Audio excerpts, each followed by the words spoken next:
Hello everyone, welcome to exam approach hub. Friends, आज इस video में मैं आपको बिहार दरोगा की जो नई वैकेंसी वर्ष 2023 में आने वाली है उसके लिए जो एडुटेरिया का जो नया प्रैक्टिस बुक आया हुआ है, यहाँ आप देख सकते हैं। इसमें टोटल 15 मॉडल प्रैक्टिस सेट हैं। यह वॉल्यूम 1 है। यह जो से बुक है पूर्णतः परीक्षा पद्धति पर आधारित है। इसी प्रकार के जो है प्रश्न एग्जाम में पूछे जाते हैं।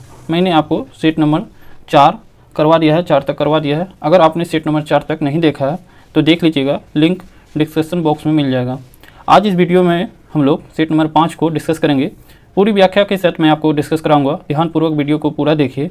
और फ्रेंड्स, यदि आप चैनल पर पहली बार विजिट कर रहे हैं तो चैनल को सब्सक्राइब कर लीजिए और बेल आइकन है घंटी का निशान, उसको जरूर दबा लीजिए, ताकि जब भी बिहार दरोगा या बीपीएससी के माध्यम से जो बिहार शिक्षक बहाली लिया जा रहा है या अन्य किसी भी वैकेंसी से संबंधित कोई भी वीडियो अपलोड किया जाएगा तो उसका नोटिफिकेशन सबसे पहले आपके पास पहुंच जाए।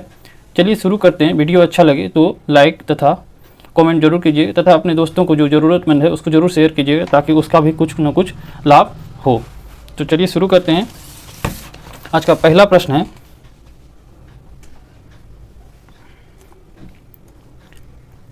पहला प्रश्न है कि भारत के महान्यायवादी के बारे में निम्नलिखित में से कौन सा कथन सही नहीं है।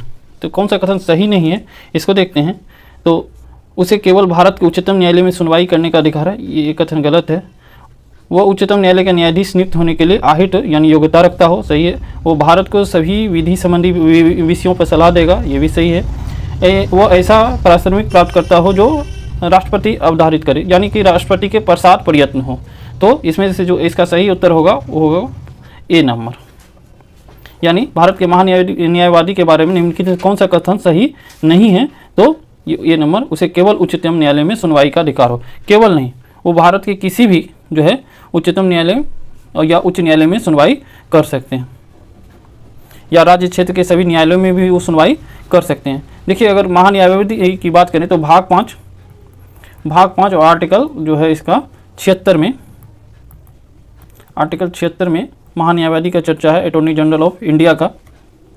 और महान्यायवादी भारत का जो है प्रथम विधि अधिकारी होता है। महान्यायवादी को भारत के राज्य क्षेत्र के सभी न्यायालयों में सुनवाई करने का अधिकार है, न केवल उच्चतम न्यायालय में।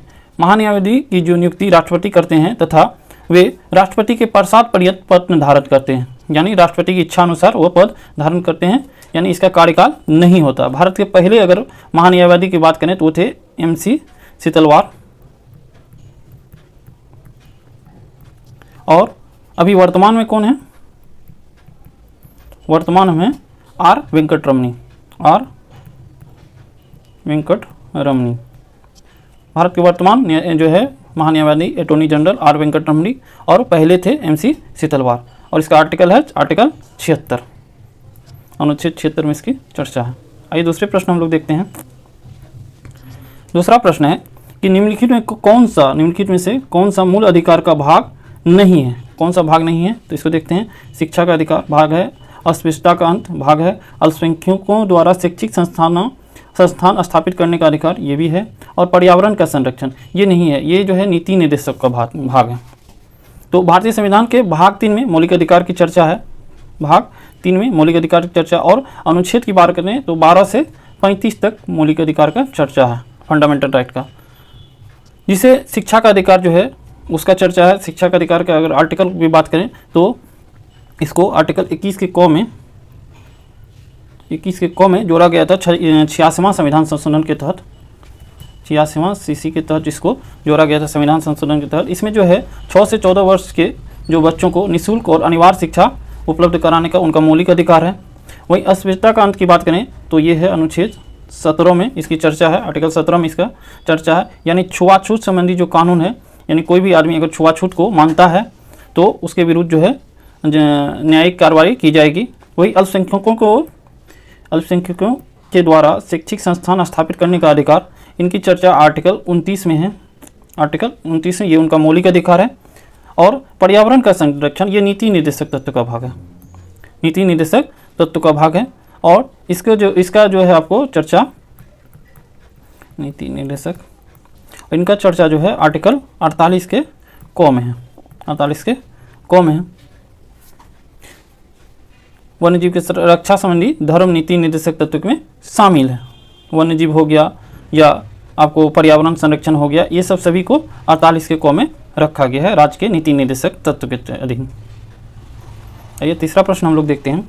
भारत में पहली बार महिलाओं को वोट देने का अधिकार किस अधिनियम द्वारा प्रदान किया गया है? तो महिलाओं को वोट देने का अधिकार जो है वो प्रदान किया गया है भारत शासन अधिनियम 1919 के तहत। भारत शासन अधिनियम 1919 को मॉन्टेग्यू चेम्सफोर्ड सुधार अधिनियम भी कहा जाता है। मॉन्टेग्यू चेम्सफोर्ड सुधार अधिनियम 1919 भी कहा जाता है। इसी के तहत जो है भारत में पहली बार महिलाओं को वोट देने का अधिकार दिया गया। और उस समय इंग्लैंड के प्रधानमंत्री कौन थे? तो लॉर्ड जॉर्ज थे, लॉर्ड जॉर्ज। यहाँ पे देखिए इसको जो क्या कहा जाता है, मॉन्टेग्यू चेम्सफोर्ड।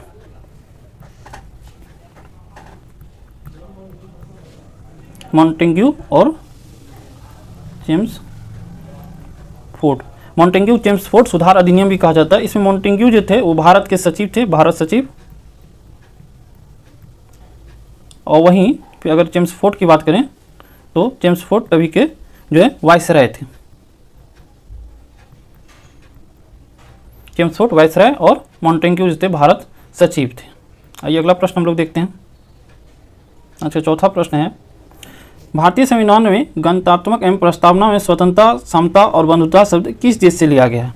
तो भारतीय संविधान में जो है गणतंत्रात्मक एवं प्रस्तावना में जो है स्वतंत्रता, समता और बंधुता जो शब्द लिया गया है, ये लिया गया है फ्रांस के संविधान से।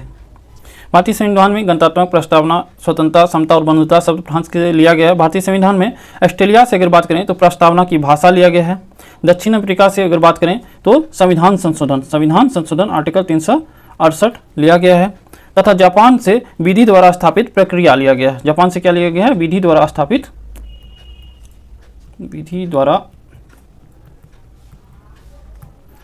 प्रक्रिया, ये लिया गया। तो फ्रांस से लिया गया आपको गणतंत्रात्मक प्रस्तावना में स्वतंत्रता, समता और बंधुता जैसे शब्द।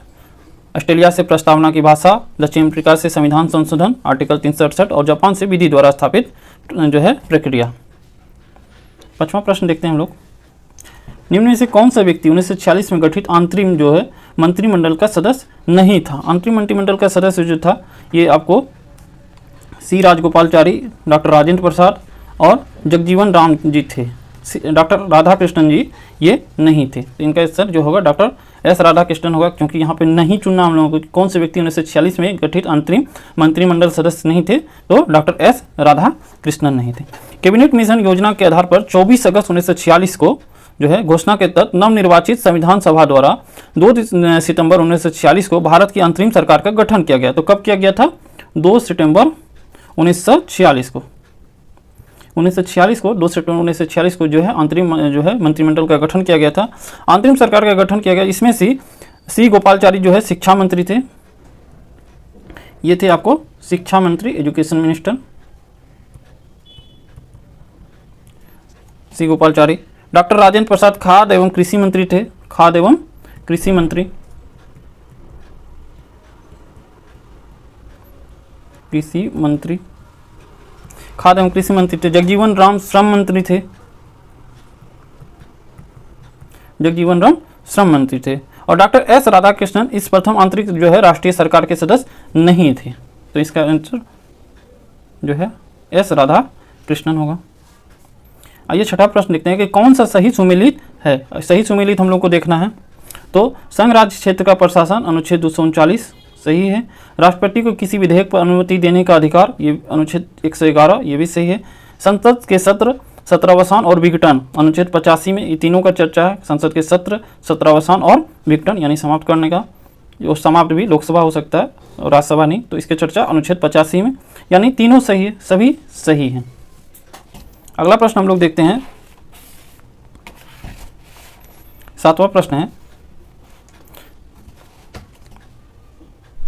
संविधान की जो है अनुसूची 6 किस राज्य में लागू नहीं होती है? देखिए संविधान की अनुसूची जो है 6 किस राज्य में लागू नहीं होती है? लागू जो होती है ये है असम, मेघालय, त्रिपुरा। असम, मेघालय, त्रिपुरा और एक राज्य है मिजोरम। तो हम लोग आंसर यहाँ पे छांट लेंगे 1, 2 और 5। 1, 2, 5, तो ये नंबर सही होगा इसका, 1, 2, 5 ये नंबर। आइए अगर विस्तार से देखें तो अनुसूची की बात करें तो भारत में कुल जो है 12 अनुसूची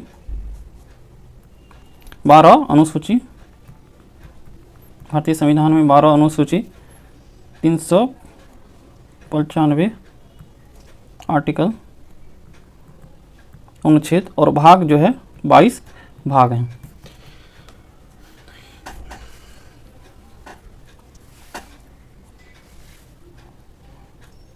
भाग हैं।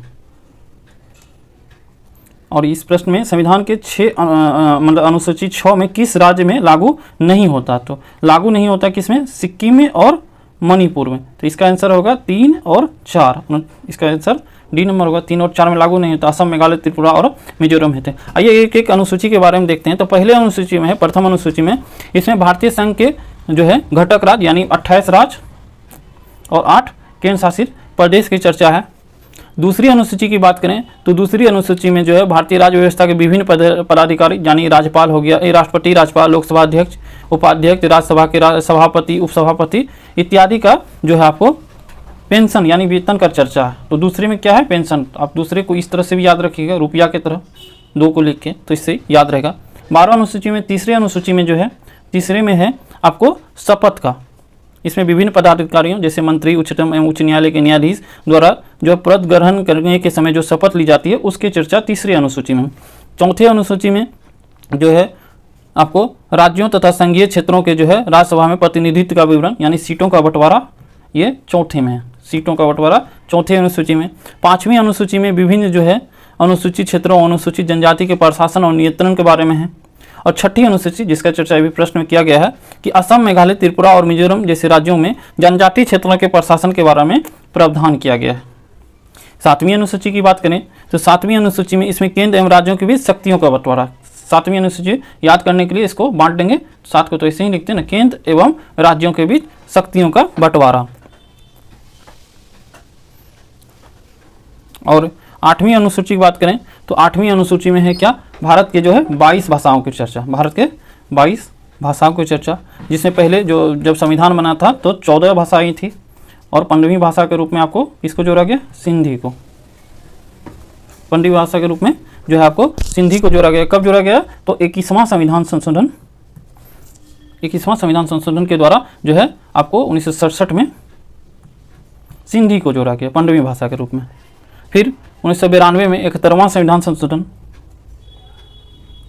71वां संविधान संशोधन के द्वारा जो है 1992 में 3 भाषा को जोड़ा गया, कोंकणी, मणिपुरी और नेपाली। कोंकणी, मणिपुरी और नेपाली, आप इसको नमक से याद रख सकते हैं। नेपाली, मणिपुरी और कोंकणी भाषा को जोड़ा गया।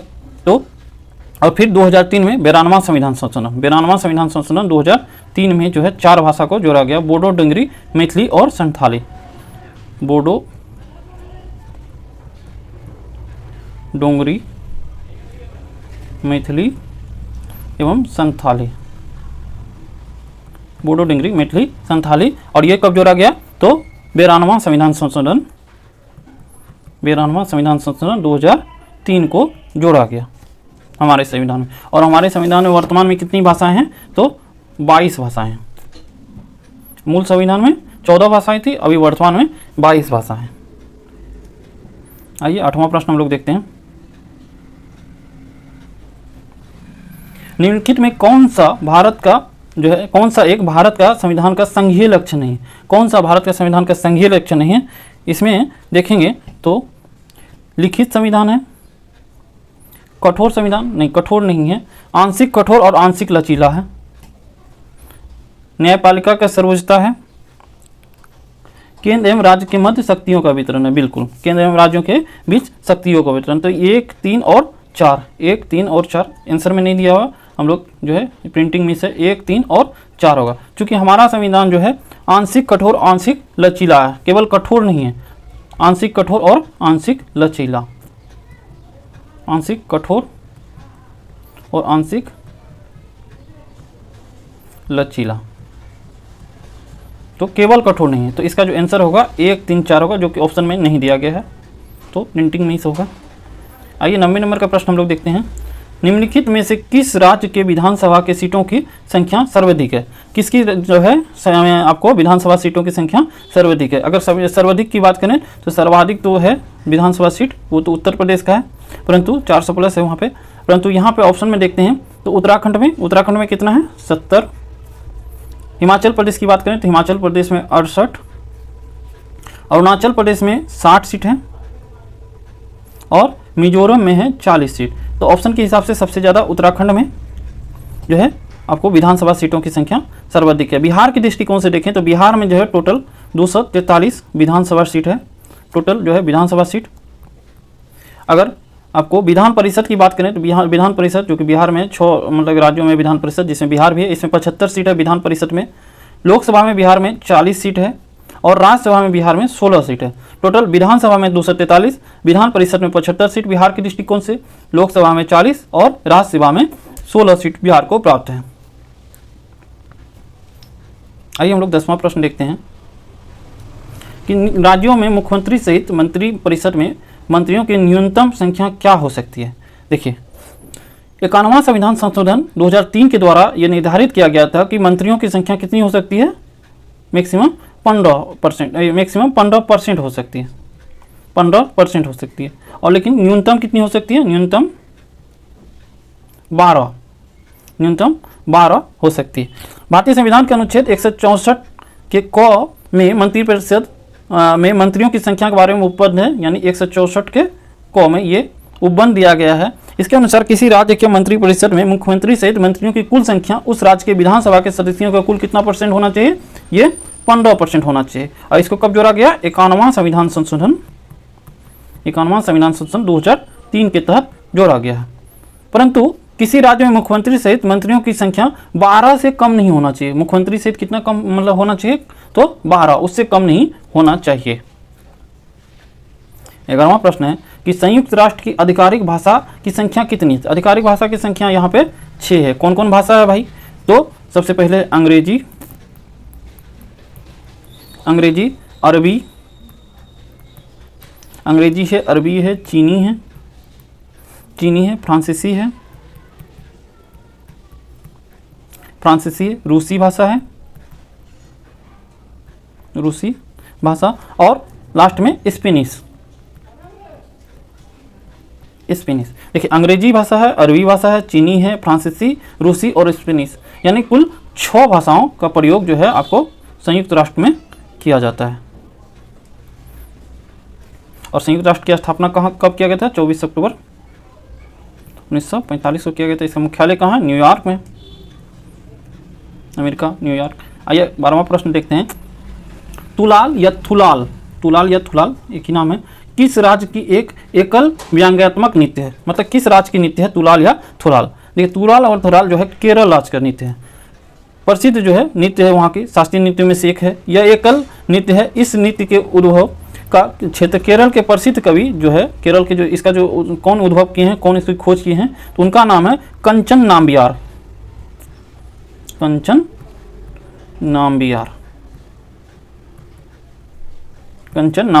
इन्होंने जो है आपको तुलाल या थुलाल नृत्य जो कि केरल की एक प्रसिद्ध शास्त्रीय नृत्य है उसका खोज किया है। मेगुती के जैन मंदिर वर्तमान में किस राज्य में स्थित है। मेगुती के जो जैन मंदिर है वो वर्तमान में कर्नाटक में है। कहाँ पे है, कर्नाटक में। कर्नाटक राज्य के बीजापुर जिले में स्थित यह मंदिर पुलकेशिन द्वितीय ने बनवाया था। पुलकेशिन द्वितीय जो कि वातापी के चालुक्य वंशीय शासक थे, उन्होंने जो है कर्नाटक के मेगुती जैन मंदिर का निर्माण किया था। प्रथम जो है ओलंपिक क्षेत्र का आयोजन किस देश में किया गया था। प्रथम ओलंपिक खेलों का जो आयोजन जो है ये किया गया था आपको ग्रीस में। प्रथम ओलंपिक जो है आधुनिक ओलंपिक का यूनान यानी ग्रीस में की राजधानी एथेंस में किया गया था।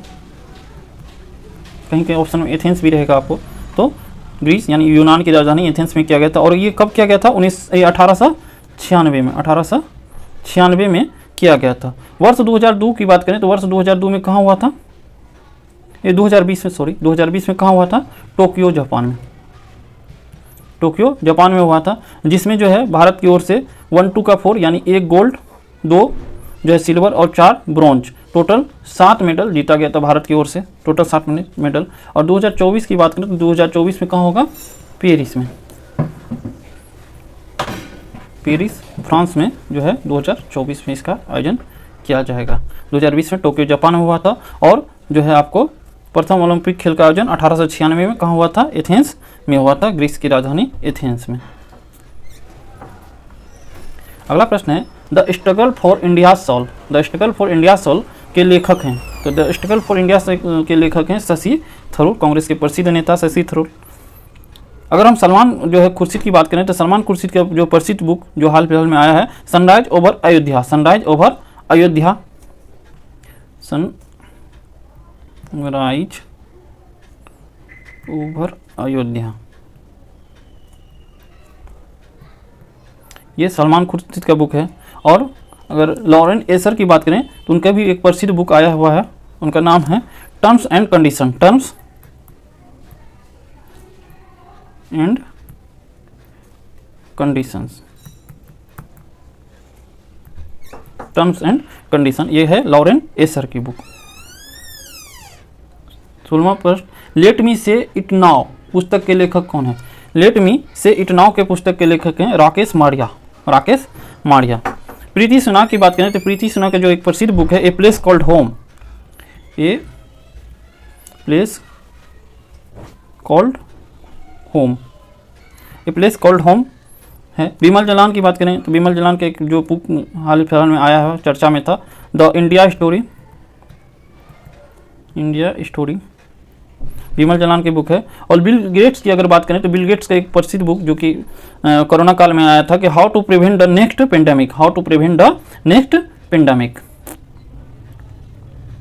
आइए 18वां प्रश्न हम लोग देखते हैं कि प्रसिद्ध ट्रेड यूनियन कांग्रेस के पहले अध्यक्ष कौन थे? ट्रेड यूनियन जो है कांग्रेस के 17वां प्रश्न हम लोग देख लेते हैं। 17वां प्रश्न था कि प्रथम आंग्ल बर्मा युद्ध की शुरुआत के समय भारत के गवर्नर जनरल कौन थे? आंग्ल बर्मा जो है युद्ध के समय भारत के गवर्नर जनरल थे लॉर्ड एमहर्स्ट। लॉर्ड एमहर्स्ट का कार्यकाल 1823 से 28 के बीच रहा, 1823 से 28 के बीच रहा।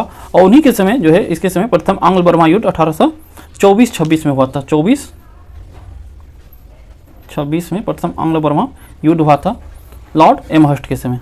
1826 में बर्मा एवं अंग्रेज के बीच जो है यानडबू की संधि के साथ ये युद्ध समाप्त हुआ, यानडबू की संधि हुई थी, इस संधि के साथ जो है ये युद्ध प्रथम आंग्ल बर्मा युद्ध समाप्त हुआ। 1824 में बैरकपुर का जो सैन्य विद्रोह भी हुआ था ये लॉर्ड एमहर्स्ट के ही समय में हुआ था। ये 18वां प्रश्न हम लोग देखते हैं। भारतीय ट्रेड यूनियन कांग्रेस के पहले अध्यक्ष कौन थे? ट्रेड यूनियन जो है कि कांग्रेस के पहले अध्यक्ष लाला लाजपत राय, लाला लाजपत राय जो है भारत में ट्रेड यूनियन कांग्रेस के स्थापना एन.एम. जोशी द्वारा 31 अक्टूबर 1920 में किया गया था और इसके प्रथम अध्यक्ष लाला लाजपत राय थे। इसकी जो स्थापना की गई थी इसके द्वारा की गई थी एन.एम. जोशी, एन.एम. जोशी के द्वारा इसकी स्थापना की गई थी और उसके अध्यक्ष पहले जो है लाला लाजपत राय थे। तथा उपाध्यक्ष की बात करें तो जोसेफ बेटिस्टा एवं महामंत्री दीवान चमनलाल बजाज थे इसके। अगर महामंत्री की बात करें तो दीवान जो थे चमनलाल बजाज इसके महामंत्री थे और जोसेफ बेटिस्टा इसके जो है उपाध्यक्ष थे। लाला लाजपत राय की बात करें तो 30 अक्टूबर 1928 को लाहौर में साइमन आयोग के विरोध में लाठी लगने से इनकी मृत्यु हो गई। साइमन कमीशन का ये विरोध कर रहे थे क्योंकि उसमें कोई भी भारतीयों को शामिल नहीं किया गया था, इस कारण इन्होंने इनका विरोध किया था। और 30 अक्टूबर 1928 को लाहौर में इसी विरोध के क्रम में जो है साइमन आयोग के विरोध के क्रम में इसको सर पे लाठी लगी और जिसके कारण इनकी मृत्यु हो गई। थोड़े दिन बीमार रहे फिर मृत्यु हो गई। 1938 में भारतीय राष्ट्रीय कांग्रेस के अध्यक्ष निर्वाचित हुए थे। देखिए 1938 में जो भारतीय राष्ट्रीय कांग्रेस के अध्यक्ष निर्वाचित हुए थे सुभाष चंद्र बोस हुए थे। कांग्रेस के हरिपुरा यानी हरिपुरा कहाँ तो गुजरात में अधिवेशन जो हुआ था, हरिपुरा गुजरात अधिवेशन ये कब हुआ था? 1938 में।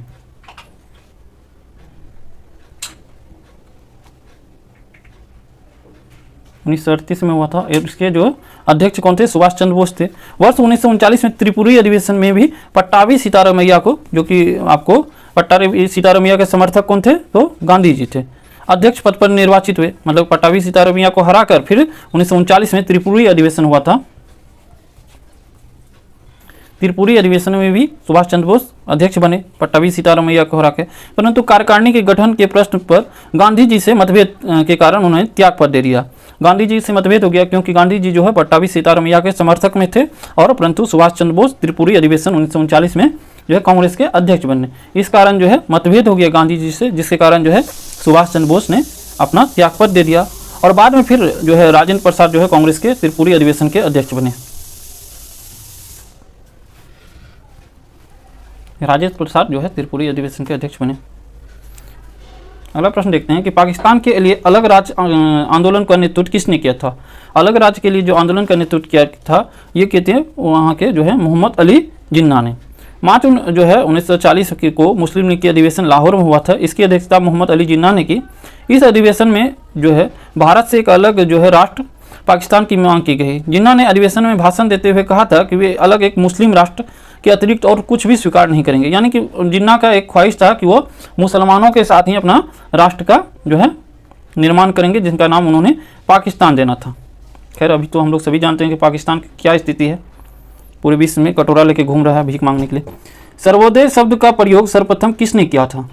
देखिए सर्वोदय शब्द का सर्वप्रथम प्रयोग जो है महात्मा गांधी ने किया था।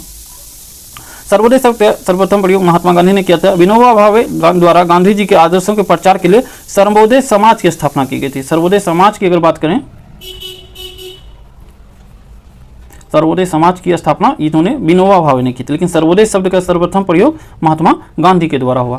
भारत में ब्रिटेन के सभी संवैधानिक प्रयोगों में से सबसे कम समय तक कौन चला। तो सबसे कम समय तक चला आपको 1909 के इंडियन काउंसिल एक्ट। 1909 के जो है इंडियन काउंसिल एक्ट, जिसको आप मार्ले मिंटो सुधार अधिनियम भी कह सकते हैं। मार्ले मिंटो सुधार अधिनियम। मार्ले सचिव थे, भारत सचिव, और मिंटो तभी के वायसराय थे, मिंटो द्वितीय। देखिए भारत में ब्रिटेन के सभी संवैधानिक प्रयोगों में सबसे कम समय तक 1909 के इंडियन काउंसिल एक्ट चला। रेंजे मैकडोनाल्ड के शब्दों में यह सुधार प्रजातंत्रवाद और नौकरशाही के मध्य एक अधूरा और अल्पकालीन समझौता था। भारतीय परिषद अधिनियम 1909 द्वारा ब्रिटिश भारत में सांप्रदायिक प्रतिनिधित्व की व्यवस्था की गई थी। यानी भारत को जो है बांटने का कोशिश किया गया था 1909 के जो है भारत परिषद अधिनियम के तहत। इसके तहत क्या किया गया कि मुसलमानों के लिए पृथक निर्वाचन मंडल की व्यवस्था की गई। मतलब मुसलमान के लिए जो है अलग से निर्वाचन मंडल की व्यवस्था 1909 के द्वारा इंडियन काउंसिल एक्ट के द्वारा किया गया। ये बहुत ही कंट्रोवर्शियल रहा और इसके लिए महात्मा गांधी ने कहा भी था कि मार्ले मिंटो सुधार ने हमारा सर्वनाश कर दिया। मार्ले मिंटो सुधार यानी 1909 के इंडियन काउंसिल एक्ट ने हमारा सर्वनाश कर दिया। निम्नलिखित में से कौन जो है युग सही सुमेलित है। कौन सा युग में अगर हम देखेंगे सही सुमेलित है तो देखते हैं हम लोग। प्रथम आंग्ल जो है मराठा युद्ध 1767 और 69।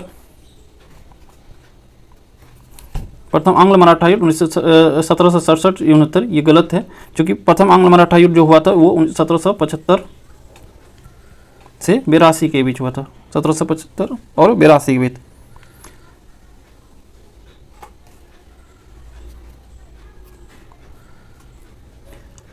उसके बाद तृतीय मैसूर युद्ध 1790 और 92 के बीच सही है। प्रथम आंग्ल बर्मा युद्ध ये 1824 से 26, अभी हम लोग चर्चा किए थे इसके बारे में, ये भी सही है। चौथा है कि 1845-46 ईस्वी में द्वितीय आंग्ल सिख युद्ध। तो द्वितीय आंग्ल जो सिख युद्ध ये गलत है, ये हुआ था 1848 से 1849 तक, टोटल 1 साल तक हुआ। इसमें जो सही है कौन सा है, 2 और 3 यानी सी नंबर सही होगा। प्रथम आंग्ल मराठा युद्ध 1775 से 82 में, और प्रथम आंग्ल सिख युद्ध अंग्रेज और सिख के बीच युद्ध हुआ था 1845 से 46 में। अंग्रेज और सिख के बीच 45 और 46 में। अगर द्वितीय आंग्ल सिख युद्ध की बात करें तो 48 से 49 के बीच हुआ। द्वितीय आंग्ल मराठा युद्ध 1803 से 1805 के बीच हुआ। तृतीय आंग्ल मराठा युद्ध 1816 से 17 के बीच हुआ। और तृतीय मैसूर युद्ध जो 1890 से 92 में हुआ। और चतुर्थ मैसूर युद्ध जो हुआ था वो 1799 हुआ था, जिसमें टीपू की मृत्यु हो गई थी। अगला प्रश्न देखते हैं कि खेरा का युद्ध कब हुआ था। खेरा का युद्ध जो है 1707 में हुआ था। 1707 में खेरा का युद्ध जो हुआ था, और ये हुआ था शिवाजी के पोता यानी पुत्र साहू और ताराबाई के बीच। शिवाजी के पोता साहू और ताराबाई के बीच हुआ था। सत्ता के हस्तांतरण के क्रम में हुआ था। अगर अन्य बात करें तो 1724 में हुआ था आपको। 1724 में सक्करखेरा का युद्ध। सक्करखेरा का युद्ध 11 अक्टूबर 1724 को हुआ था। सक्करखेरा का युद्ध,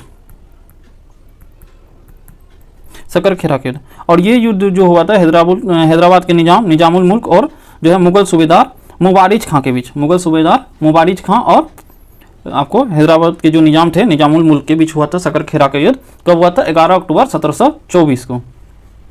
1728 की बात करें तो 1728 में भी एक युद्ध हुआ था, उसका नाम है पालखेरा का युद्ध। पालखेरा का युद्ध ये 1728 में हुआ था।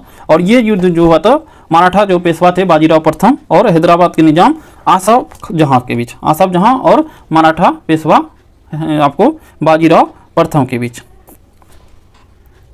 एक बार फिर से रिवीजन कर लेते हैं कि खेरा का युद्ध कब हुआ था? 1707 में साहू और ताराबाई के बीच। अगर 1724 की बात करें तो 1724 में 11 अक्टूबर 1724 को सक्करखेरा का युद्ध हुआ था हैदराबाद निजाम और मुगल बादशाह जो है मुबारिज खां के बीच। हैदराबाद के निजाम तभी कौन थे? निजामुल मुल्क। और पालखेरा का युद्ध 1728 में हुआ था, मराठा पेशवा बाजीराव प्रथम एवं हैदराबाद के निजाम थे आसफ जहां के बीच हुआ था। पुस्तक शाहजहांनामा के लेखक कौन है? देखिए शाहजहांनामा के लेखक जो हैं वो हैं शाहजहां। शाहजहां के दरबार में जो है आपको बंशीधर मिश्र एवं हरिनारायण मिश्र नाम के दो संस्कृत के कवि भी रहते थे शाहजहां के दरबार में। और शाहजहांनामा के लेखक कौन है? खुद शाहजहां, उनकी आत्मकथा है।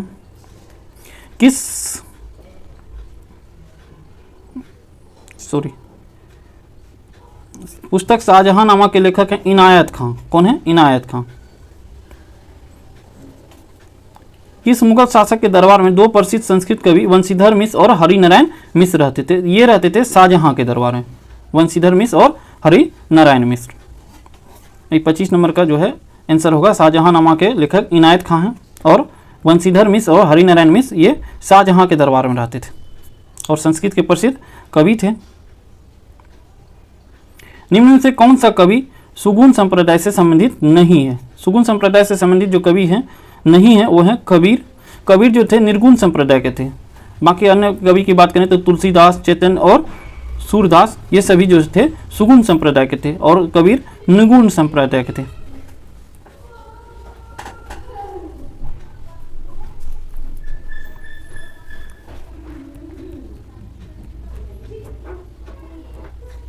देवल अंतर्राष्ट्रीय बंदरगाह के रूप में प्रसिद्ध था। देवल अंतर्राष्ट्रीय बंदरगाह के रूप में प्रसिद्ध था सल्तनत काल में। मोहम्मद बिन तुगलक को प्रिंस ऑफ मनियर्स की संज्ञा किसने दी थी? प्रिंस ऑफ मनियर्स की संज्ञा एडवर्ड थॉमस ने दी थी। एडवर्ड थॉमस ने मोहम्मद बिन तुगलक को एडवर्ड थॉमस ने प्रिंस ऑफ मनियर्स की संज्ञा दी थी। मोहम्मद बिन तुगलक ने जीन प्रभु सूरी नामक जैन साधु को अपने दरबार में बुलाकर सम्मान किया था।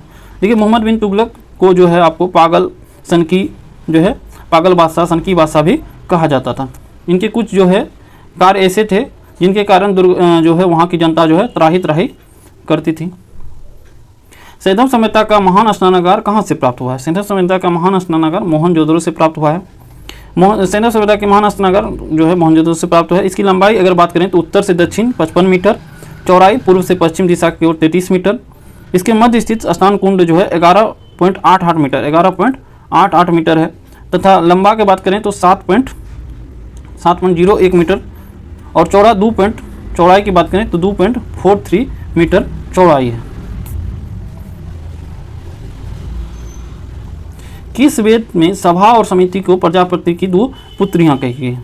सभा और समिति को प्रजापति की दो पुत्रियां अर्थवेद में कहा गया है। अर्थवेद में सभा और समिति की प्रजापति की दो पुत्री कहा गया है। ऐतिहासिक दृष्टि से अर्थवेद का महत्व इस बात में है कि इसमें सामान्य मनुष्यों के विचारों अंधविश्वासों का विवरण मिलता है। अर्थवेद में कन्याओं के जन्म की निंदा की गई है। देखिए वेद कितने हैं? तो वेद 4 प्रकार के हैं और अर्थवेद की रचना किसने किया था? तो अर्थर्वा ऋषि ने किया था। वेद 4 हैं, ऋग्वेद, यजुर्वेद, सामवेद और अर्थवेद। निम्न में से कौन सा क्षेत्र अशोक के साम्राज्य में सम्मिलित नहीं था? अशोक के साम्राज्य में सम्मिलित जो नहीं था वे थे अफगानिस्तान, कलिंग और बिहार थे। श्रीलंका नहीं था उसमें शामिल, श्रीलंका नहीं था। अशोक के द्वितीय शिलालेख से स्पष्ट होता है कि भारत में अशोक के अधिकार चोल, पांड्य, सतीपुत्र केरल पुत्र एवं ताम्रपर्णी। ताम्रपर्णी मतलब श्रीलंका को छोड़कर सर्वत्र था, मतलब कहाँ कहाँ नहीं था, चोल में नहीं था, पांड्य में नहीं था, सतीपुत्र में नहीं था, केरल में नहीं था, और ताम्रपर्णी यानी आपको श्रीलंका में नहीं था, क्योंकि इन राज्यों की सीमावर्ती राज कहा गया। ये राज्य जो थे सीमा में थे, समुद्र के किनारे थे, इसलिए यहाँ पे अशोक का शासन नहीं था। 55वां ऑस्कर अवार्ड के तहत नाटू नाटू गाने को सर्वश्रेष्ठ गाने का अवार्ड दिया गया। इस गाने के संगीतकार कौन है? इस गाने के जो संगीतकार हैं एम कीरवानी है। नाटू नाटू गाना RRR मूवी की है, RRR मूवी की है, और इसे जो है 55वां ऑस्कर अवार्ड के तहत जो है नाटू नाटू सिंह को सर्वश्रेष्ठ गाने का अवार्ड दिया गया, और इस गाने का जो है संगीतकार एम कीरवानी है। ऑस्कर अवार्ड में एलिफेंट विस्पर को भी भारत के जो है शॉर्ट फिल्म का अवार्ड दिया गया है। गैस अथॉरिटी ऑफ इंडिया गेल के जो है नए निदेशक कौन बने हैं? गेल के जो नए निदेशक बने हैं वो हैं संदीप कुमार गुप्ता। महारत्न कंपनी जो है गेल की स्थापना 1984 में किया गया था। 1984 में इनकी स्थापना की गई थी। इसके नए जो निदेशक हैं संदीप कुमार गुप्ता हैं। अभी तक जो है कुल कितने महारत्न कंपनी है? तो 12 महारत्न कंपनी है। देखिए अगला प्रश्न है, INS बेला स्कॉर्पियन श्रेणी की जो पनडुब्बी है को किस देश ने विकसित किया? देखिए किस देश के सहयोग से INS बेला जो है स्कॉर्पियन श्रेणी की पनडुब्बी को विकसित किया गया है? तो वो है फ्रांस। फ्रांस के सहयोग से भारत के प्रोजेक्ट 75 के तहत जो है फ्रांस के सहयोग से भारत में 6 पनडुब्बी को बनाया जा रहा है। 6 पनडुब्बी को बनाया जा रहा है। इसमें से कौन सब हैं? तो पहला है INS Kalvari,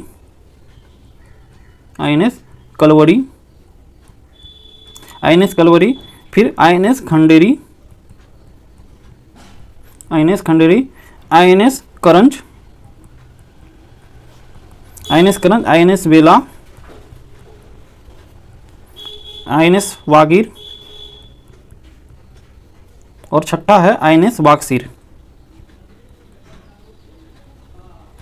INS Kalvari, INS Khanderi, INS करंज, INS बेला, INS वाजिर और INS वागसीर, ये 6 पनडुब्बी जो है फ्रांस की सहायता से प्रोजेक्ट 75 के तहत भारत में बनाया जा रहा है।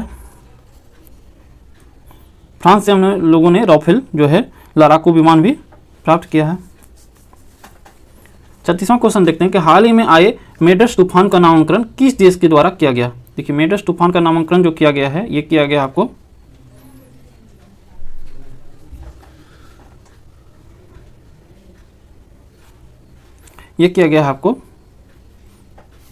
UAE के द्वारा।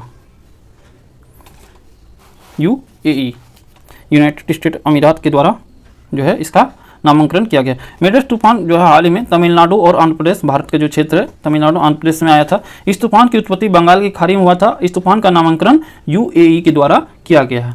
हाल ही में तेजपुर लीची को जो GI टैग दिया गया है, इसका संबंध जो किस राज्य से है? तेजपुर लीची का जो GI टैग जो दिया गया है इसका संबंध जो है असम से है। कहाँ से? असम। तेजपुर लीची जिसे हाल ही में GI टैग दिया गया असम से। बिहार के शाही लीची को भी GI टैग दिया गया। अब देखें बिहार का अगर GI टैग की बात करें, Bihar GI tag, Bihar GI tag की बात करें तो मिर्जा चावल, कतरनी चावल, मगही पान, ठीक है, शाही लीची, जर्दालू आम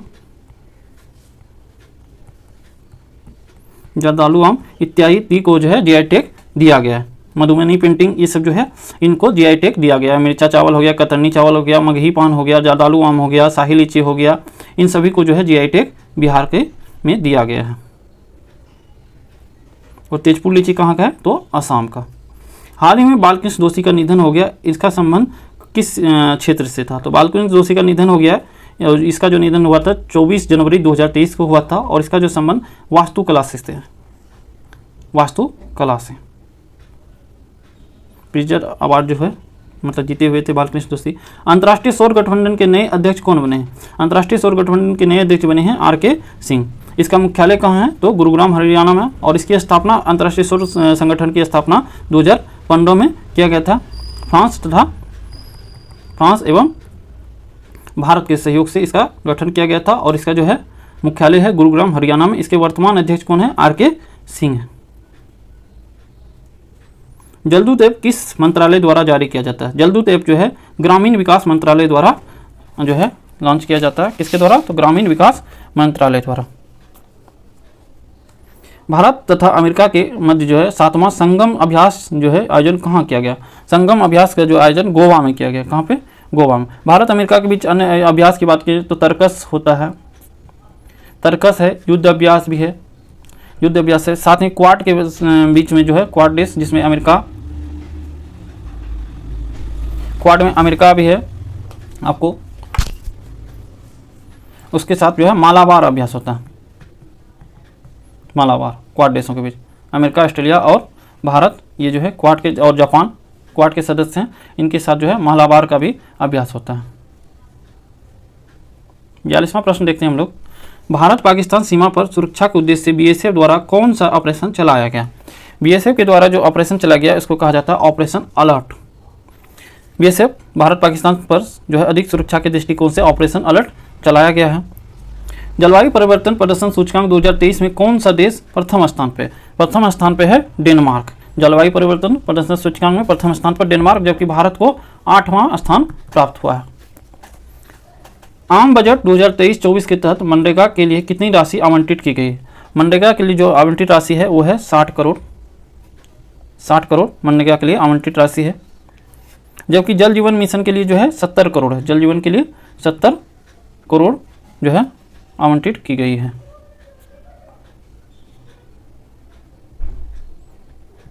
45वां प्रश्न है कि डिजिटल शक्ति 4.0 कार्यक्रम की शुरुआत की गई है। डिजिटल जो है शक्ति 4.0 के कार्यक्रम की शुरुआत की गई है, महिला आयोग के द्वारा की गई है। इसकी शुरुआत 16 नवंबर 2022 से किया गया था। 16 नवंबर 2022 से इसकी शुरुआत की गई है। अभी जो है महिला आयोग के, राष्ट्रीय महिला आयोग के कौन है अध्यक्ष? रेखा शर्मा। रेखा शर्मा। अर्जुन पुरस्कार 2022 से सम्मानित सुश्री सरिता का संबंध किससे है? तो सुश्री सरिता का संबंध जो है यह है कुश्ती से। इन्हें वर्ष 2022 के लिए अर्जुन पुरस्कार दिया गया है, सरिता को, सुश्री सरिता को। अर्जुन पुरस्कार 2022 में टोटल 25 जो है खिलाड़ियों को पुरस्कार दिया गया है।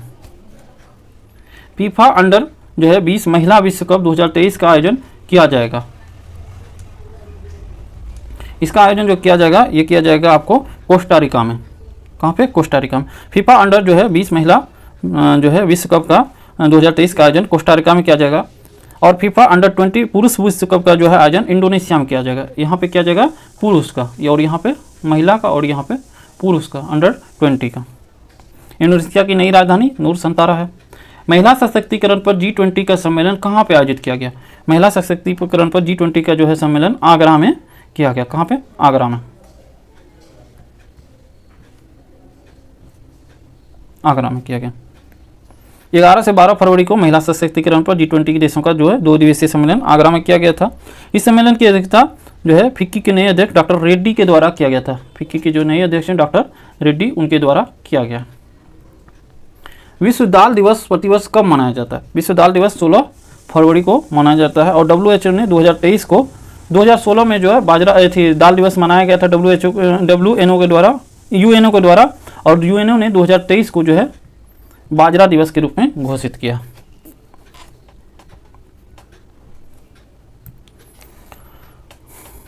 डूरंड कप 2022 के विजेता कौन है? डूरंड कप 2022 के विजेता बंगलुरु हैं। डूरंड कप जो कि फुटबॉल का है, फुटबॉल के अन्य ट्रॉफी की बात करें तो संतोष जो है कप है, संतोष कप का विजेता कर्नाटक है। और डूरंड कप में जो है बेंगलुरु ने आपको मुंबई सिटी को हराया कर यह खिताब जीता था। गोल्डन ग्लोब अवार्ड हेतु किस फिल्म को सर्वश्रेष्ठ फिल्म का पुरस्कार दिया गया? गोल्डन ग्लोब जो है पुरस्कार 2023 में सर्वश्रेष्ठ फिल्म का अवार्ड जो है द फेबलमैन्स को दिया गया। द फेबलमैन्स को दिया गया है। वहीं अगर बात करें तो ओरिजिनल सॉन्ग की बात करें तो भारत के जो है ओरिजिनल सॉन्ग कैटेगरी में नाटू नाटू सॉन्ग को RRR, जिसे ऑस्कर भी मिला है, इसे पुरस्कार दिया है गोल्डन ग्लोब में। रक्सौल हल्दिया ग्रीनफील्ड एक्सप्रेसवे की शुरुआत किस वर्ष तक की जाने की घोषणा की गई है? तो इसकी घोषणा की गई है 2023 तक। बिहार के रक्सौल से पश्चिम बंगाल के हल्दिया तक ग्रीनफील्ड का निर्माण 2023 तक शुरू करने की घोषणा की गई है। इसकी कुल जो है लंबाई की बात करें तो 695 किलोमीटर लंबा होगा, और इसका लागत 54,000 के आसपास जो है 54,000 करोड़ के आसपास होगा। और रक्सौल हल्दिया जो है आपको पश्चिम बंगाल में एक्सप्रेसवे की शुरुआत कब तक हो जाएगी? तो 2023 तक। हाल ही के जो है घोषणा के अनुसार बिहार के किस जिले में वाटर स्पोर्ट्स जो है सेंटर खोलने की घोषणा की गई? ये जिला है कैमूर। कैमूर में केंद्रीय जल शक्ति मंत्रालय द्वारा बिहार के कैमूर जिले में वाटर स्पोर्ट्स जो है सेंटर खोलने की घोषणा की गई है। वाटर स्पोर्ट्स सेंटर की घोषणा की गई है।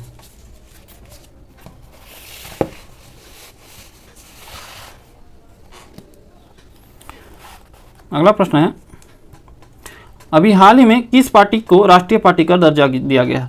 तो राष्ट्रीय पार्टी का जो दर्जा दिया गया है वो है आपको जो है राष्ट्रीय पार्टी का दर्जा दिया गया है। अब जो टोटल पार्टी का जो है कितना है, देखिए टोटल पार्टी पहले आपको लगा के कितना हो गया था 8, परंतु कि हाल ही में मतलब पिछले महीने जो है 3 पार्टी को पार्टी से निष्कासित कर दिया गया है। नेशनल पार्टी से जो है राष्ट्रीय पार्टी से उसको हटा दिया गया है। तो 8 में से 3 जो है चले गया और फिर आप एक जो है आम जनता जो है आपको शामिल किया गया है। तो आप शामिल हो गया तो टोटल अभी जो वर्तमान में पार्टी की संख्या है, राष्ट्रीय पार्टी की संख्या वो है 6। कितना है? 6।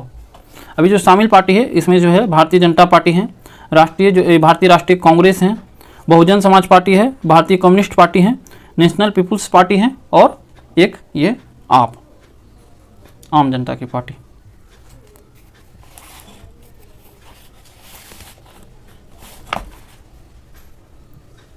फीफा विश्व कप 2022 में किस टीम को फीफा का फेयर प्ले अवार्ड दिया गया? तो फीफा का फेयर प्ले अवार्ड जो दिया गया ये दिया गया है आपको इंग्लैंड को। फीफा विश्व कप 2022 जो है कतर दोहा में खेला गया था, जिसका जो खिताब अर्जेंटीना ने फ्रांस को हराकर जीता था। इसमें जो फेयर प्ले अवार्ड का खिताब इंग्लैंड को दिया गया है। भारत वन रिपोर्ट 2021 के अनुसार सर्वाधिक मैंग्रोव वाले राज्य हैं। सर्वाधिक मैंग्रोव वाले राज्य हैं कौन है? पश्चिम बंगाल। अगर पश्चिम बंगाल की बात करें तो 4992 वर्ग किलोमीटर तक 4992 वर्ग जो है आपको किलोमीटर तक वहाँ पे किलोमीटर स्क्वायर तक मैंग्रोव वन है। सबसे ज़्यादा मैंग्रोव वन वाले राज्य पश्चिम बंगाल तथा दूसरा अगर बात करें तो ये सेकंड स्थान पे गुजरात है। राष्ट्रपति चुनाव 2022 हेतु कुल कितने वोट पड़े थे? राष्ट्रपति के चुनाव हेतु कुल जो है वोट पड़े गए थे वो पड़ा था आपको 4754 वोट। राष्ट्रपति चुनाव 2022 हेतु कुल 4 राउंड में वोटों की गिनती की गई। इसमें कुल जो है 4754 वोट पड़े, जिसमें से 4701 वोट वैध थे। 4754 में 4701 वोट जो वैध थे। राष्ट्रपति जो है हमारी राष्ट्रपति द्रौपदी मुर्मू को 2824 वोट मिले। 2824 वोट मिले और इन्होंने जसवंत सिंह को हराया था, कांग्रेस के प्रतिनिधि। निम्नलिखित में कौन सा जो है ग्रह सबसे कम समय में सूर्य का चक्कर लगाता है? सबसे कम समय में सूर्य का चक्कर जो है बुध लगाता है 88 दिनों में। 88 दिनों में चक्कर लगाता है। और ये बुध जो है सूर्य के सबसे नज़दीक भी ग्रह है। विश्व की 2 सबसे छोटे महाद्वीप। विश्व के अगर 2 सबसे छोटे महाद्वीप की बात करें तो वे हैं आपको ऑस्ट्रेलिया और यूरोप। अगर महाद्वीप की क्रम की बात करें तो सबसे बड़ा है एशिया, उसके बाद अफ्रीका, सबसे बड़ा है एशिया, उसके बाद अफ्रीका, फिर उत्तरी अमेरिका, दक्षिणी अमेरिका, अंटार्कटिका, यूरोप और सबसे छोटा ऑस्ट्रेलिया। तो सबसे बड़ा है एशिया, उसके बाद अफ्रीका, उत्तरी अमेरिका, दक्षिणी अमेरिका, अंटार्कटिका, यूरोप और ऑस्ट्रेलिया, सबसे छोटा ऑस्ट्रेलिया। प्रायद्वीपीय भारत की सबसे ऊंची चोटी कौन सी है? प्रायद्वीपीय भारत की अगर सबसे ऊंची चोटी की बात करें तो है अनाईमुडी। इसकी ऊंचाई की बात करें तो 2695 मीटर। 2695 मीटर इसकी ऊंचाई है। नेलांग घाटी किस राज्य में स्थित है? नेलांग घाटी जो है उत्तराखंड राज्य में स्थित है। कहाँ पे? उत्तराखंड में।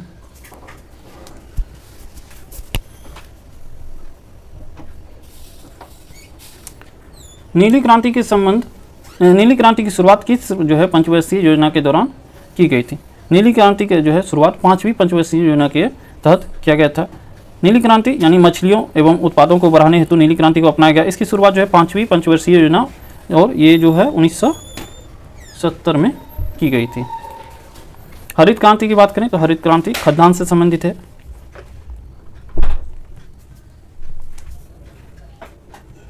हरित क्रांति खाद्यान्न से श्वेत क्रांति दुग्ध उत्पादन से,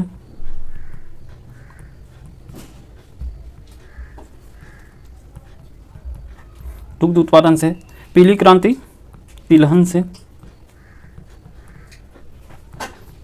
तिलहन दाल वगैरह। भूरी क्रांति की बात करें, भूरी क्रांति उर्वरक से, उर्वरक से। गोल क्रांति, गोल क्रांति आलू उत्पादन से। लाल क्रांति, लाल क्रांति है टमाटर और मांस उत्पादन से, टमाटर उत्पादन मांस उत्पादन से। और रजत क्रांति, रजत क्रांति है अंडा और मुर्गी पालन से, रजत क्रांति अंडा एवं मुर्गी पालन से। नीली क्रांति हो गया मछली उत्पादन से। हरित क्रांति की बात करें तो खाद्यान्न उत्पादन से। श्वेत क्रांति दुग्ध उत्पादन से। पीली क्रांति तिलहन उत्पादन से। भूरी क्रांति की बात करें तो उर्वरक उत्पादन से। गोल क्रांति आलू के उत्पादन से। लाल क्रांति की बात करें तो टमाटर एवं मांस के उत्पादन से। और रजत क्रांति अंडा और मुर्गी उत्पादन से। पौधे को सबसे अधिक पानी किस मिट्टी से प्राप्त होती है? पौधे को अगर सबसे अधिक पानी जो है ये प्राप्त होती है आपको लोम मिट्टी से। यह मिट्टी जो है लोम मिट्टी कृषि के लिए नमी धारण करने की क्षमता सर्वाधिक रखती है। डार्लिंग श्रृंखला के ऑस्ट्रेलिया के किस तट पर अवस्थित है? डार्लिंग श्रृंखला ऑस्ट्रेलिया किस तट पर अवस्थित है? यह है दक्षिणी पश्चिम तट पर, दक्षिण पश्चिम तट पर है जो है डार्लिंग ऑस्ट्रेलिया के दक्षिण पश्चिम तट पर। यह मर्रे डार्लिंग बेसिन तथा उसकी सहायक नदियों द्वारा लाई गई मिट्टी से बना समतल उपजाऊ मैदान है। मर्रे डार्लिंग और उसके सहायक जो भी नदी है उसके द्वारा जो बनाया गया समतल उपजाऊ मैदान उसी को डार्लिंग श्रृंखला कहा जाता है, जो कि ऑस्ट्रेलिया के दक्षिण पश्चिम तट पर है। हॉर्न ऑफ अफ्रीका में शामिल है। हॉर्न ऑफ अफ्रीका में कौन सा शामिल है? सोमालिया, इथियोपिया और जिबूती। सोमालिया, इथियोपिया और जिबूती हैं। और इसे हॉर्न ऑफ अफ्रीका इसलिए कहा जाता है क्योंकि ये इसके आकार कैसा है तो सिंह के जैसा है। सोमालिया, इथियोपिया और जिबूती। और ये कहाँ पे है तो अफ्रीका में। अगला प्रश्न देखते हैं हम लोग कि वह कौन सा उपकरण है जो ऊर्जा के रूप को दूसरे रूप में एक रूप से दूसरे रूप में परिवर्तित कर देता है या आमतौर पर एक सिग्नल को दूसरे सिग्नल में बदल देता है? तो ये है आपको ट्रांसड्यूसर। ट्रांसड्यूसर एक ऐसा उपकरण है जो ऊर्जा के एक रूप को दूसरे रूप में परिवर्तित कर देता है। आमतौर पर यह एक सिग्नल को दूसरे सिग्नल में बदलने का भी कार्य करता है। निम्नलिखित में कौन सा थर्मोन्यूक्लियर फ्यूजन प्रतिक्रिया का एक उदाहरण है? थर्मोन्यूक्लियर जो है फ्यूजन प्रक्रिया का एक उदाहरण है वो है हाइड्रोजन बम। हाइड्रोजन बम जिसकी खोज एडवर्ड टेलर ने किया था, एडवर्ड टेलर ने किया था। और हाइड्रोजन बम में जो है नाभिकीय संलयन अभिक्रिया पर कार्य करता है, जैसे हमारे सूर्य करते हैं नाभिकीय संलयन। और ये परमाणु बम से 1000 गुना ज़्यादा खतरनाक होता है। थर्मोन्यूक्लियर फ्यूजन प्रतिक्रिया का उदाहरण हाइड्रोजन बम है। अत्यधिक उच्च तापमान पर होने वाली परमाणु प्रतिक्रियाओं को थर्मोन्यूक्लियर प्रतिक्रिया कहा जाता है। इस प्रतिक्रिया का उपयोग हाइड्रोजन बम बनाने में होता है नाभिकीय संलयन पद्धति के तहत। अगर परमाणु की बम की बात करें तो परमाणु बम का खोज जो किया था, हाइड्रोजन बम का खोज कौन किया था? ये किया था एडवर्ड टेलर, एडवर्ड टेलर। और परमाणु बम का ये किया था रॉबर्ट ओपेनहाइमर। रॉबर्ट ओपेनहाइमर, इन्होंने परमाणु बम का खोज किया था। अगला प्रश्न है विद्युत मोटर के संबंध में निम्नलिखित में कौन सा कथन गलत है? तो विद्युत मोटर के संबंध में जो कथन गलत है वो है विद्युत मोटर केवल डिस्क धारा द्वारा संचालित होता है। देखिए, विद्युत मोटर एक विद्युत यांत्रिक मशीन है जो विद्युत ऊर्जा को यांत्रिक ऊर्जा में बदलती है। यह फैराडे द्वारा प्रतिवादी सिद्धांत पर आधारित है। विद्युत मोटर डिस्क धारा से वह प्रतिवर्ती धारा दोनों द्वारा संचालित होती है। डिस्क धारा और प्रतिवर्ती धारा दोनों द्वारा संचालित होती है।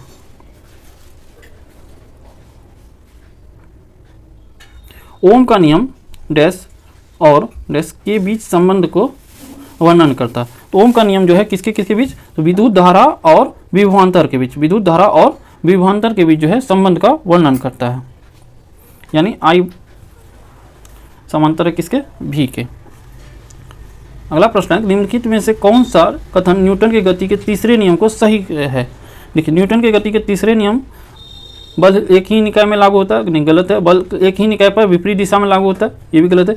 बल अलग अलग निकाय पर विपरीत दिशा में लागू होता है। बल जो है अलग अलग निकाय पर विपरीत दिशा में लागू होता है। ये न्यूटन के जो है तृतीय नियम है, जिसको कि क्रिया प्रतिक्रिया का नियम भी कहा जाता है। क्रिया प्रतिक्रिया का नियम।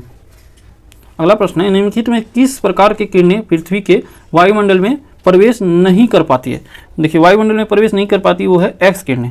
एक्स किरणें पृथ्वी के वायुमंडल में प्रवेश नहीं कर पाती है। एक्स किरणें एक प्रकार का विद्युत चुंबकीय विकिरण है। कैसा विकिरण है? तो विद्युत चुंबकीय, जिसका तरंग दैर्घ्य होता है 10⁻⁻10 से 10⁻8 तक, 10⁻−10 से 10⁻8 तक इसका तरंग दैर्घ्य होता है। यह चिकित्सा में निदान के लिए प्रयोग किया जाता है। चिकित्सा में निदान के लिए प्रयोग किया जाता है। निम्नलिखित में क्या तरंग का विशेषता नहीं है? तरंग की विशेषता क्या नहीं है? तो तरंग की विशेषता में आपको आवृत्ति चाहिए, आयाम चाहिए, तरंग दैर्घ्य चाहिए, लेकिन माध्यम की आवश्यकता नहीं है। अगला प्रश्न है, इनमें से कौन सा रासायनिक परिवर्तन एक का उदाहरण है? रासायनिक परिवर्तन के उदाहरण देखते हैं तो वो है आपको निष्क्रियकरण, यही सही होगा इसका। वह परिवर्तन जिसमें एक अथवा एक से अधिक नए पदार्थ बनते हैं उसे रासायनिक परिवर्तन कहते हैं। निश्चीकरण जो है एक प्रकार का रासायनिक परिवर्तन है। आसवन जो है भौतिक परिवर्तन का उदाहरण है। उल्पातन भी भौतिक परिवर्तन है और क्रिस्टीकरण भी भौतिक परिवर्तन है, जबकि निश्चीकरण जो है एक रासायनिक परिवर्तन का उदाहरण है, क्योंकि इसमें क्या होता है कि एक या एक से अधिक नए पदार्थ का निर्माण हो जाता है। निम्नलिखित में से किसने यह प्रस्तावित किया था कि प्रत्येक तत्व में एक विशेष परमाणु द्रव्यमान होता है? एक विशेष परमाणु द्रव्यमान होता है, इसका जो है प्रस्तावित कौन किया था? डाल्टन ने, जॉन डाल्टन साहब ने इसका जो है परमाणु संरचना में ये बात बताया था कि प्रत्येक जो है तत्व में एक विशेष परमाणु द्रव्यमान होता है।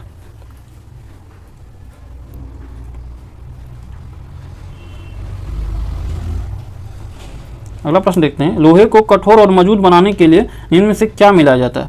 लोहे को कठोर और मजबूत बनाने के लिए इसमें कार्बन को मिलाया जाता है। कार्बन की मात्रा अधिक होगी तो लोहा ज़्यादा कठोर होगा। इलेक्ट्रॉन की वह अधिकतम संख्या तो 72 कक्षा में रह सकता है। इलेक्ट्रॉन की जो है अधिकतम से अधिकतम कितनी संख्या जो 72 कक्षा में रह सकती है? वो है 8। निम्नलिखित में से किस नियम के अनुसार गैस का आयतन गैस के दाब के व्युत्क्रमानुपाती होता है? तो वह नियम है बॉयल का नियम। बॉयल का नियम जो है नियम के अनुसार स्थिर ताप पर किसी गैस का आयतन गैस के दाब के व्युत्क्रमानुपाती होता है, यानी V प्रोपोर्शनल है I/P का। pH मान 7 से 14 में हुई वृद्धि निम्न में से किसका प्रतिनिधित्व करता है? 7 से 14 में हुई वृद्धि OH आयन सांद्रता में वृद्धि को प्रदर्शित करता है। OH जो है आयन की सांद्रता में क्या होगा? वृद्धि हो जाएगा, यानी 7 से 14 अम्लीय से जब क्षारीय में, 7 तो हो गए न्यूट्रल, जब क्षारीय में जाएंगे तो क्या होगा? OH के आयन में सांद्रता में वृद्धि हो जाएगी, और अगर इधर 7 से कम में जाएंगे तो H+ की सांद्रता में वृद्धि हो जाएगी, क्योंकि एसिड जो होता है वो H+ आयन को छोड़ता है और जो ये होता है आपको बेस जो होता है वो OH- के आयन की सांद्रता को ज़्यादा बढ़ाता है, छोड़ता है लिक्विड में। Fluorine, chlorine, bromine, iodine, statin की समानता किस नाम से जाना जाता है? इसे जाना जाता है हेलोजन फैमिली के नाम से, हेलोजन फैमिली के नाम से। Fluorine, chlorine, bromine, iodine, statin को सामान्यतः हेलोजन फैमिली के नाम से जानते हैं। और स्टेटिन जो है एक रेडियो एक्टिव तत्व है। निम्नलिखित 4 तत्वों में से 3 तत्व किसी न किसी प्रकार से एक समान है, जबकि एक भिन्न है। कौन सा तत्व भिन्न है? भिन्न तत्व की बात करें तो वो है जर्मेनियम, सिलिकॉन, गैलियम, ये सभी जो है अब एक समान है, और पोटेशियम जो है भिन्न है। जर्मेनियम, सिलिकॉन तथा गैलियम तत्व जो है आवर्त सारणी में P ब्लॉक के तत्व हैं, और ये जो है पोटेशियम जो है भिन्न है। पोटेशियम S ब्लॉक के तत्व हैं। किसके तत्व हैं? S। और ये तीनों जो हैं P ब्लॉक के तत्व हैं, और ये उपधातु भी है। अमोनियम सल्फेट का रासायनिक सूत्र है। अमोनियम सल्फेट का रासायनिक सूत्र क्या है? NH4 whole twice SO4। NH4 ये नहीं, NH4 होल ट्वाइस SO4। और इसमें जो होता है 21% जो है नाइट्रोजन तथा सल्फर 14% होता है। साइटोप्लाज्म एक जेली जो है जैसा द्रव्य है जो मौजूद होता है। किसमें मौजूद होता है? ये होता है केंद्रक और कोशिका झिल्ली में। केंद्रक और कोशिका झिल्ली में क्या होता है? साइटोप्लाज्म मौजूद होता है।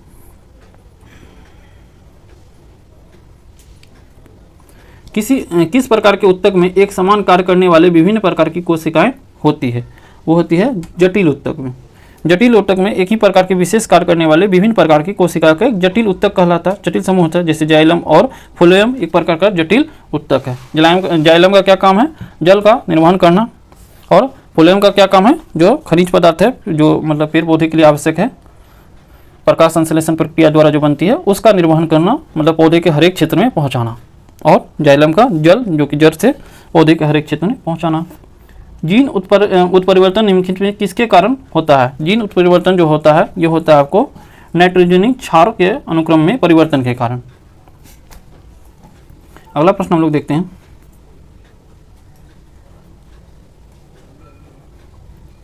निम्नलिखित में से कौन सा अकेशरुकी प्राणियों में शामिल नहीं है?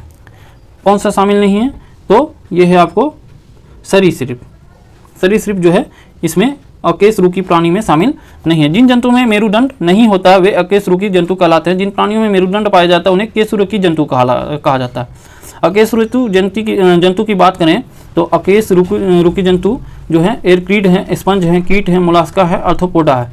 और केशरुकी जंतु की बात करें तो मछली है, उभयचर है, सरीसृप है, पक्षी है, स्तनधारी जो है ये सब कैसे हैं तो केशरुकी है, क्योंकि इसमें क्या पाया जाता है? मेरुदंड यानी रीढ़ की हड्डी। किसी व्यक्ति के पाचन तंत्र की जांच करने के लिए इस्तेमाल किया जाने वाला यंत्र क्या कहलाता है? पाचन तंत्र की जांच करने वाला जो यंत्र है उसको कहा जाता है इंडोस्कोप। इंडोस्कोप एक प्रकार का उपकरण है जो कि शरीर के आंतरिक अंगों की जांच के लिए किया जाता है, जबकि माइक्रोस्कोप का उपयोग आंख से न दिखने योग्य सूक्ष्म वस्तुओं को देखने के लिए किया जाता है।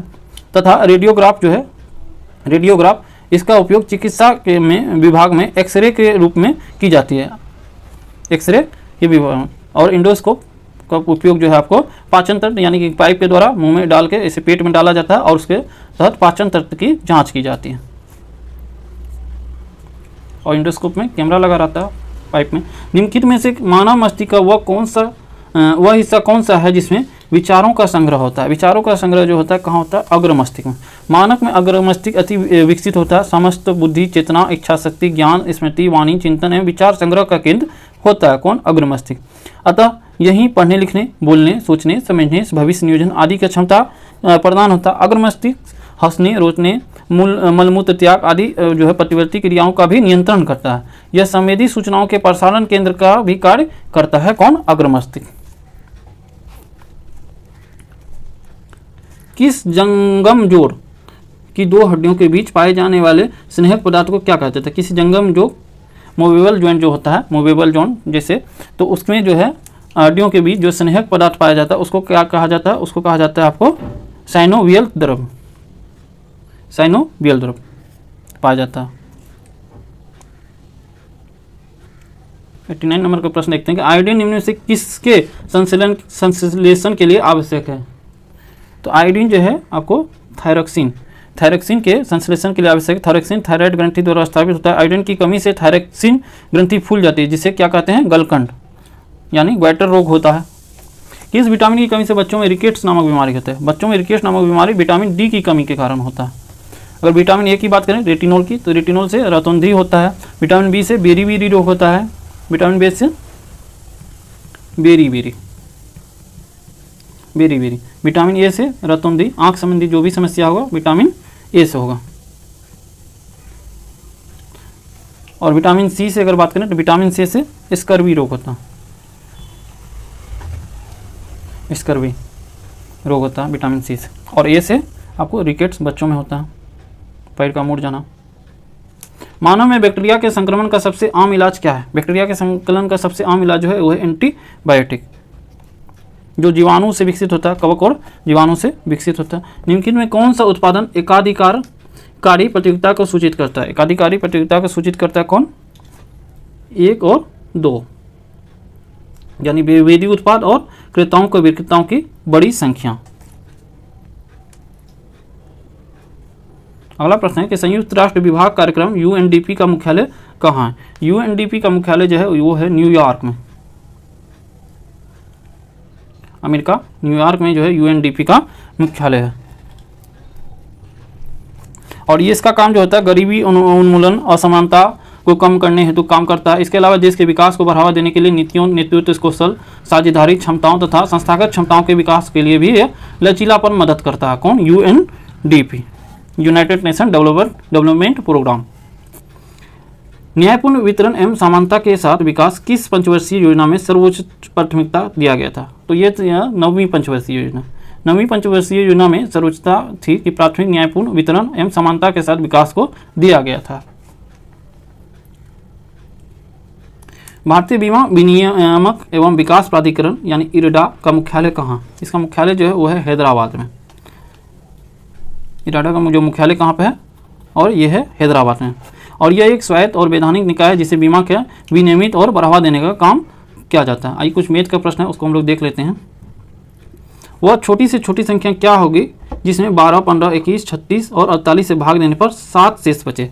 इसको बनाने के लिए हम लोग क्या करेंगे? तो 12, 15, 21, 36 और 48 को क्या करेंगे? लघुत्तम समावर्तक यानी लॉस निकालेंगे। और इसका लॉस क्या होगा? इसका लॉस होगा 50, 40। 50, 40 होगा इसका, अगर लॉस निकालेंगे तो निकाल के देखिएगा। और इस 50, 40 में से हम लोग क्या करेंगे? जो शेष बचता है उसको जोड़ देंगे। अब जो नई संख्या प्राप्त होगी यानी 50 और 47, वही जो होगा इसका उत्तर होगा। अगला प्रश्न है कि 3 संख्याओं का औसत 23.1/3 है। पहली संख्या दूसरी की आधी और तीसरी की दुगनी है, दूसरी संख्या क्या है? तो हम लोग यहाँ पे देख लेंगे कि मान लेंगे कि पहली संख्या है 2x, पहली संख्या होगी, फर्स्ट संख्या होगी 2x, तो दूसरी संख्या क्या हो जाएगी? तो पहली संख्या दूसरी की आधी है तो दूसरी संख्या क्या हो जाएगी? 4x। 4x होगी तभी ना पहली संख्या 2x जो है इसकी आधी होगी। और तीसरी संख्या क्या हो जाएगी? तीसरी संख्या क्या होता है? जो है दूसरी की आधी और तीसरी की तिगुनी है, तो तीसरी की तिगुनी है तो तीसरी संख्या क्या हो जाएगी? x हो जाएगी। अब हम इससे जो है निकाल लेंगे 2x, 4x और x, यानी तीसरी संख्या जो है पहली संख्या की आधी है, पहली संख्या की आधी है तो x हो जाएगा 2x, 4x और x, 4 2 6 7x, टोटल 7x हो गया। और कहा जाता है क्वेश्चन में है कि तीन संख्याओं का औसत जो है 23.1/3 है। तो औसत की बात करें तो 3 को यहाँ पे रख देते हैं और इसका जो औसत है 3 3 1 10 और 3 दूनी 6 1 7, 70/3 हो जाएगा, 70/3। इस 3 को इस 3 से काट देंगे तो 7x बराबर 70, 7x बराबर 70, तो यहाँ से x निकल जाएगा, x बराबर 10। अब यहाँ पे रख लेंगे कि दूसरी संख्या क्या है, तो दूसरी संख्या हम लोग क्या माने हैं? 4x यानी 40, आंसर इसका 40 हो जाएगा। अगला प्रश्न है कि किसी काम को 4/5 भाग को 20 दिन में करता है और वही काम को ए करता है 4/5 भाग को 20 दिन में। बी को बुलाकर उससे शेष काम को 3 दिनों में पूरा किया। बी द्वारा उस काम को अकेले करने में कितना समय लगेगा? देखिए 4/5 काम को करता है 20 दिन में, तो पूरा काम करेगा कितना दिन में? तो 4 से 20 को काट देंगे यहाँ पे तो 5 और 5 को यहाँ से 5 कर देंगे गुना, मल्टीपल करने पर ये जो काम करेगा वो करेगा 25 दिनों में, ये पूरा काम को करेगा 25 दिनों में। और जो है 4/5 काम हो गया तो शेष कितना काम बचेगा? 1 - 4/5, यानी कि कितना काम बचेगा? 1/5 काम बचा हुआ। 4/5 काम हो गया है, 1/5 काम बचा हुआ। अब काम करने वाला 2 आदमी हैं, ए और बी, और दोनों मिलकर कितने दिनों में काम को समाप्त करता है? 3 दिनों में। तो टोटल काम जो है 1/5 काम किया जाता है 3 दिनों, तो पूरा काम किया जाएगा 15 दिनों में, पूरा काम 15 दिनों में। लेकिन ये 15 दिनों में जो पूरा काम करेगा ये ए और बी दोनों समाप्त करेगा। तो अगर हम सिर्फ बी का निकालेंगे तो ए के काम को घटा देंगे 1 दिनों के काम में तो निकल जाएगा। घटा के देख लेते हैं, 1/15 - 1/25। अब इसको घटाएंगे एलसीएम लेके, तो 25 15 का एलसीएम हो गया 75, 15 5 75 और 25 3 75, यानी 75/2 हो गया, 75/2, यानी इसका आंसर जो होगा वो होगा 37.5 दिन, 37 × 1/2 दिन, यानी आंसर इसमें नहीं दिया, इनमें से कोई नहीं। अगला प्रश्न है यदि x में x का 5% जोड़ा जाए तो प्राप्त संख्या x का कितना गुना होगा? x है और x में जो है x का 5%, x का 5% को जोड़ा जाए तो प्राप्त संख्या क्या होगा? 20। इसको काट लेंगे तो ये हो जाएगा 20 और 21/20, 21x/20। इसको जो है भागा देके निकाल लेंगे तो इससे जो प्राप्त होगा वो होगा आपको संख्या जो है x का, इसको भाग देंगे तो वो निकलेगा 1.05x। तो x का कितना गुना हो गया? 1.05, इसका आंसर होगा 1.05 गुना होगा। एक राशि का धन जो है साधारण ब्याज पर उधार दिए जाने पर 2 वर्ष में 2520 रुपया और 5 वर्ष में 2700 रुपया हो जाता है, तो ब्याज की दर ज्ञात करें। देखिए 2 वर्ष में हो जाता है कितना? 2520 रुपया, और 5 वर्ष में कितना हो जाता है? 2700 रुपया, 2700 रुपया हो जाता है। यानी गैप कितने वर्ष का है? 3 वर्ष का। रुपया का गैप कितना है? तो कितना है? 0, और ये हो गया आपको 8, और 180 रुपये का, यानी 3 वर्ष में ब्याज कितना दिया जाता है 180 रुपया में, यानी 1 वर्ष में कितना ब्याज दिया जाएगा 60 रुपये का। अब हम लोग 2 वर्ष का निकाल रहे हैं तो 2 वर्ष में ब्याज कितना होगा 120 रुपये का, या एक ही वर्ष में हम लोग निकालेंगे, 2 वर्ष को हटाइए, एक ही वर्ष में अगर हम निकालेंगे तो 1 वर्ष का ब्याज क्या होगा 60 रुपया। तो अब हम देख लेते हैं 2 वर्ष में 2520 रुपया, तो मूलधन क्या होगा, तो 60 दूनी 120 रुपया ब्याज हुआ तो मूलधन क्या होगा, मूलधन होगा 24 रुपया, 24 रुपया, इसी में ना 120 जोड़ेंगे तो हो जाएगा 2520, यानी 120 रुपया ब्याज जोड़ेंगे। तो अब हम लोग कर लेते हैं फार्मूले से। फार्मूला से क्या होगा कि ब्याज दर बराबर अगर निकालेंगे तो दर बराबर क्या होता है, ब्याज गुना 100 बट्टे मूलधन गुना समय। इस फॉर्मूले में बैठाएंगे तो निकल जाएगा, ब्याज ही निकालना हम लोग को, ब्याज दर। तो ब्याज क्या है तो 60 रुपया, ठीक है, 100, मूलधन क्या निकला है, तो मूलधन निकला है आपको 2400 रुपया, क्योंकि 1 वर्ष का निकालना है। अगर 2 वर्ष का निकालेंगे तो फिर 120 यहाँ रखना होगा, और समय क्या है 1 वर्ष। अब इसको काटेंगे तो निकल जाएगा, 0 0 से 0 0 कट गया, और ये हो गया 10 चौके 60, 6 चौके 24, फिर इसको काट दीजिएगा तो ये हो जाएगा 5 और ये हो जाएगा 2, 5/2 यानी 2.5, दर क्या हो जाएगा 2.5। तो ये 100 क्वेश्चन था बिहार दरोगा के सीट नंबर 5 का। प्रश्न जो है कैसा लगा, डिस्कशन कैसा लगा, कमेंट बॉक्स में जरूर बताइएगा, और ज़रूरतमंद को जरूर शेयर कीजिएगा। धन्यवाद।